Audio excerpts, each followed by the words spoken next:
Yeah. Now let me ask, in terms of dosage though, is it like anything else? Like it's really going to depend on the person, how much you need. How does that all work? So Laura, you Yeah, want to go first? Yeah. yeah, it very is. I mean, we always say this is when I'm having people want to try it. I always say you start low. Now the thing about kratom is actually less is more.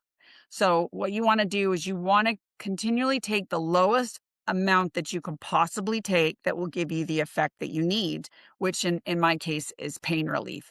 So it's not one of those things that you consistently chase. Okay, I'm going to go up to the next, to the next. I know one person that takes a fourth of a teaspoon.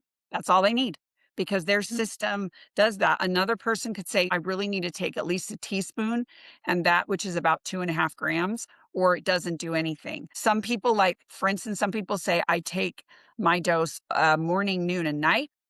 And then other people like me, I almost do more of like a microdose throughout the day to keep it more stable in my system versus I get the crashes. And so everybody's kind of different.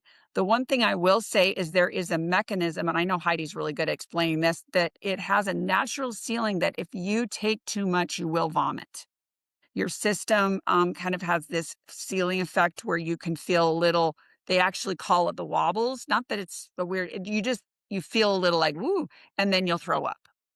But I've never, ever had that happen to me, nor do I ever push the dose that way. But that is one, positive thing actually that helps rid that body if you're like, no, I can't take too much of this.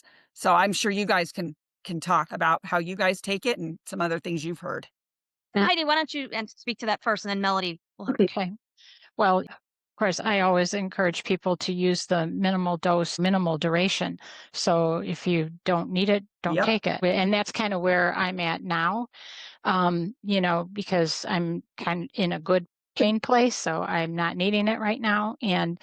Um, but, um, but as far as starting low, going slow, and then finding that serving size that works well, at least from my experience and from the people that I've talked to, there isn't a problem with tolerance like there is with pharmaceuticals or opioids, especially something like gabapentin, where tolerance is a real issue, and you have to keep taking escalating doses. I don't see that with kratom users. And then the safety mechanism, I think, is really important. It's not a comfortable feeling if you take too much. It's not a fun feeling. It's not a high feeling. It's a, ugh, I don't Yeah. feel good feeling. And so I think that that's a safety mechanism.